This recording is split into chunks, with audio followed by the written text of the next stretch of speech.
Olá, eu sou Estela Rossato e bem-vinda ao meu canal. Aqui nós falamos sobre fé, psicologia positiva e neurociência. E hoje, vocês já devem desconfiar pela gravatinha aqui, o tema é por causa do Dia dos Pais. Vem comigo, espero que gostem. Já deixa seu like, ativa o sininho e bora!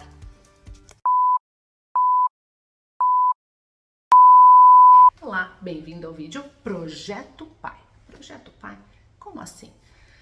Tava pensando no que fazer de Dia dos Pais, né? Não queria fazer aquele vídeo clichê. Claro que eu quero agradecer a todos os pais maravilhosos que tem por aí, ao grande pai, Deus, nosso pai maravilhoso, e ao meu pai, que eu amo de paixão, lindo exemplo na minha vida, que sempre me ajudou muito, meu sogro, que é sensacional também, e meu marido, que é um ótimo pai. Muito obrigada, feliz Dia dos Pais. Mas, passando essa parte, eu quero falar com todos, porque eu parei pra pensar assim, onde na Bíblia, né, tem um exemplo de pai? Como que seria o pai ideal, né? Existe isso, um pai ideal? Deus é pai, quais as características de Deus? Que a gente tem uma sociedade hoje muito ferida em relação aos homens, em relação aos pais, né? Então eu falei, bom, como fazer esse vídeo? Eu preferi começar, então hoje eu quero falar, hoje não, né? Hoje eu quero falar, na verdade, em 3 coisas. Pessoas que não tiveram pais, que pais abandonaram, que pais não só pecaram, mas como eles desonraram o título de pai, né? Causando mágoas e dores. Depois eu quero falar sobre a necessidade do pai na vida da criança, na vida do ser humano. E por fim, aí eu quero trazer, em base nas escrituras bíblicas, né? O que Deus diz a respeito da paternidade. O que é ser um bom pai? O que Deus espera do cargo, vamos colocar dessa maneira, de pai. Tá bom, se você não quiser ver um tópico, você pula já pro próximo, mas fica até o final que é bem interessante esse primeiro tópico. Tópico um pouquinho mais triste, que é de ausência ou feridas paternas ou com a paternidade. Infelizmente, na nossa sociedade é muito comum homens abandonarem seus filhos. Tanto pela questão biológica, é mais fácil, ele não gera a produção de neurônios e hormônios no corpo, é completamente diferente. Então, se esse homem ele não tem um vínculo com a mulher, a chance dele abandonar o filhote, a cria, é muito grande. Mas isso não faz com que deixe uma ferida gigante no coração dessa criança, que vai se tornar um adulto ferido, tá? Se não for curado.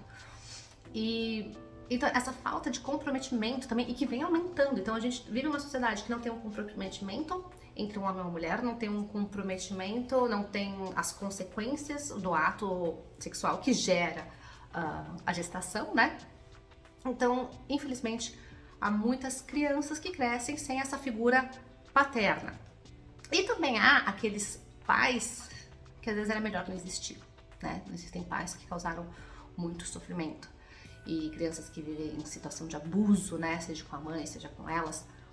E isso gerou por excesso desses exemplos, gerou uma mágoa muito grande na sociedade, uma preocupação muito grande com esse título, pai, a ponto de muitas pessoas rejeitarem até esse conceito, vamos colocar, né, dessa maneira. Então, eu já vi igrejas inclusivas que não querem mais falar de Deus Pai, porque a palavra pai causa dor, causa ressentimento, uns tem, outros não tem, escolas que querem tirar essa palavra para não causar tristezas nas crianças que não têm pai.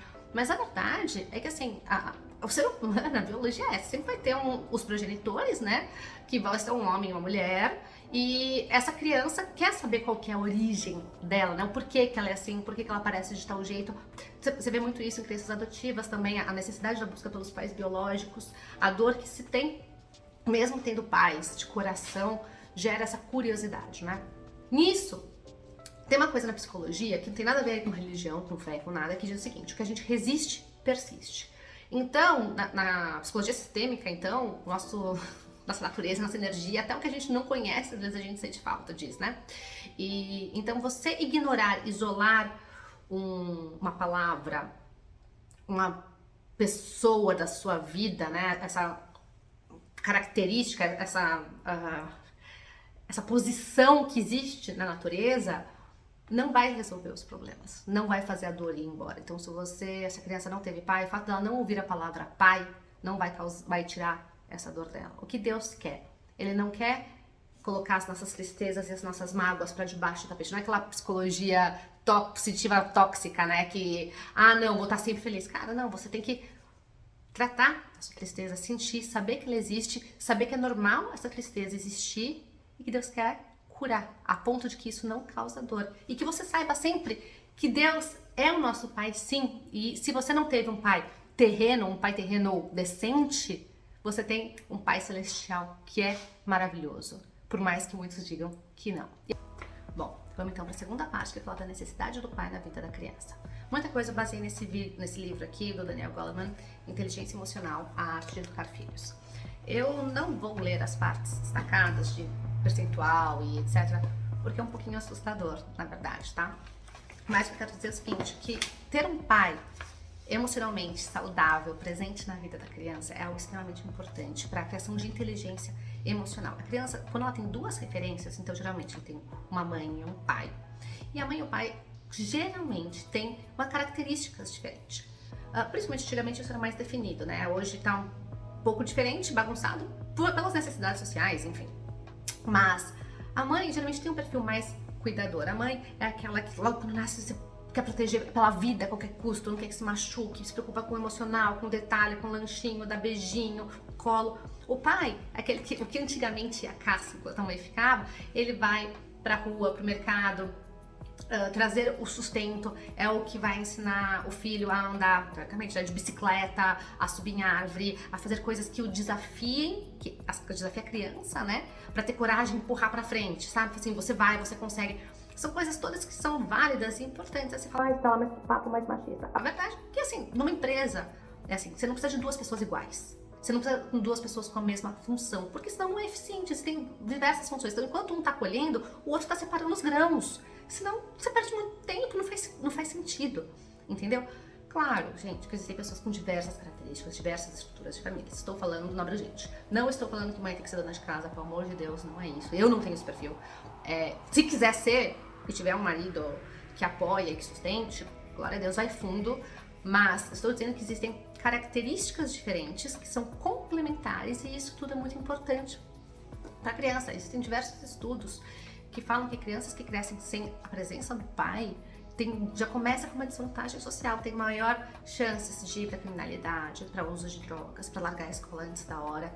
Então é um negócio sério. Claro que existem homens maus que não deveriam entrar dentro de casa. Então, para você que foi mãe solteira, que você se separou, toma muito cuidado, muito cuidado.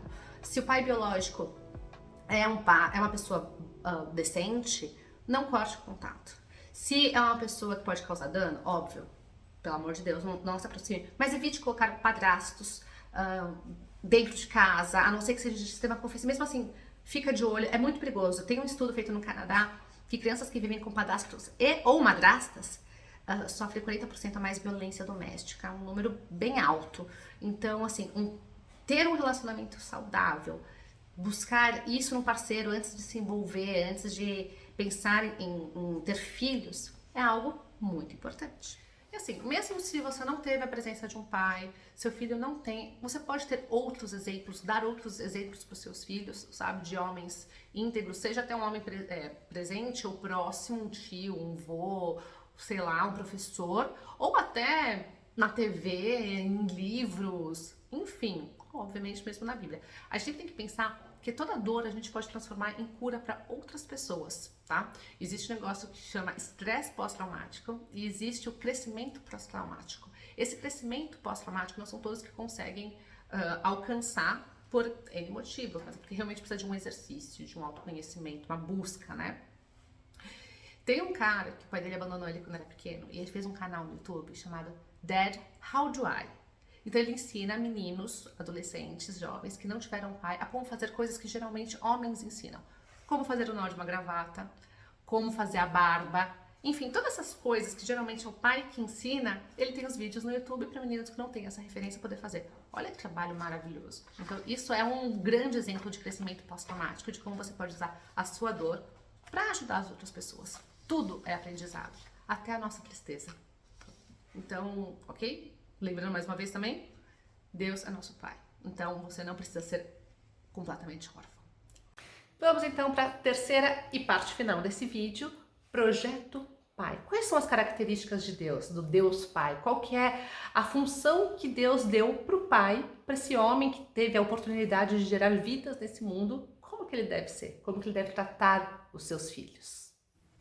Olha aqui o que diz em Salmo 103:8. O Senhor é compassivo e misericordioso, lento para irar-se e cheio de amor. Não nos acusará o tempo todo, nem permanecerá irado para sempre. Não nos castiga por nossos pecados, nem nos trata como merecemos, pois seu amor para aqueles que o temem é imenso, como a distância entre os céus e a terra. Aí vou pular aqui pro 3. O Senhor é como um pai para seus filhos, bondoso e compassivo para o que os temem, pois ele sabe como somos fracos, lembra que não passamos de pó. Vamos ver já algumas características aqui. Ele é bondoso e compassivo. Ele ama, ele é misericordioso. Então, olha características de pais, né? Então, tem que ter misericordiosa, tem que ter paciência, tem que ser bondoso com seus filhos. Vamos ver outra passagem? Em Provérbios 22:6 diz o seguinte: ensina a criança o caminho que deve seguir e velho não desviará. O pai deve ensinar ao seu filho. O homem justo leva uma vida íntegra. Como são felizes os seus filhos? Provérbios 27. Então ele deve ser justo e íntegro. Aquele que teme ao Senhor possui uma fortaleza segura, onde refúgio para os seus filhos. Ou seja, ele protege, ele é refúgio para os filhos. Em Efésios 6:4, isso aqui é importante. E vós, pais, não provoqueis vossos filhos a ira, mas criai-os na disciplina e admoestação do Senhor. O pai não deve provocar e irritar a ira dos filhos. Não deve ser injusto, não deve ser instável. Pais, não irritem seus filhos para que eles não desanimem. Colossenses 3:21. Os filhos são a herança do Senhor, uma recompensa que ele dá como flechas na mão do guerreiro. São os filhos nascidos na juventude. Como é feliz o homem que tem sua aljava cheia deles. Não será humilhado quando enfrentar seus inimigos no tribunal. O pai, ele se alegra com a conquista dos seus filhos. Que nada mais é do que amor quando a gente se alegra pelo sucesso, pela alegria do outro, né? Se alguém não cuida dos seus parentes, especialmente de sua própria família, negou a fé e é pior do que um descrente. O pai deve cuidar da sua família. Qual pai do meio de vocês, se o filho pedir um peixe, no lugar disso lhe dará uma cobra, ou se pedir um ovo, lhe dará um escorpião? Vocês, apesar de serem maus, sabem dar boas coisas aos seus filhos. Quanto mais o Pai que está nos céus dará o Espírito Santo a quem o pedir. Um pai, ele supre as nossas necessidades. Resumindo, de acordo com a Bíblia, o pai deve ser misericordioso, deve se alegrar com o filho, deve instruir nos caminhos, deve ter paciência, deve cuidar, deve prover todo o necessário. Um pai, ele tem que ser temente a Deus, para ele ter que fazer todas essas coisas, independente das emoções, de como ele está se sentindo no momento. Olha só que lindas características de um pai de verdade, de um pai no projeto de Deus. E a característica do nosso Deus Pai também. Deus é o exemplo que todo homem deve ter de como ser um bom pai. E claro, nossos pais, nossos homens humanos, eles são imperfeitos, eles têm uma história, têm mágoas, têm feridas também que muitas vezes podem ser projetadas em nós. Mas não tem problema, porque nós não somos perfeitos também. Temos sempre que aprender até com meio às dificuldades, em meio às tristezas. Nosso Deus é um Deus que ele transforma maldições em bênçãos, tristezas em projetos e alegria. Glória a Deus por isso. E por isso que eu quero dizer um feliz Dia dos Pais a todos vocês, porque ninguém precisa ser órfão. Todos temos um pai maravilhoso, amoroso, que está no céu. É só você querer. Um grande beijo, feliz Dia dos Pais e até a próxima. Quase esqueci. O pai também disciplina, tá? Lembre-se, disciplinar é diferente de espancar ou irritar os seus filhos, mas tem que disciplinar sim. Toda ação tem uma consequência.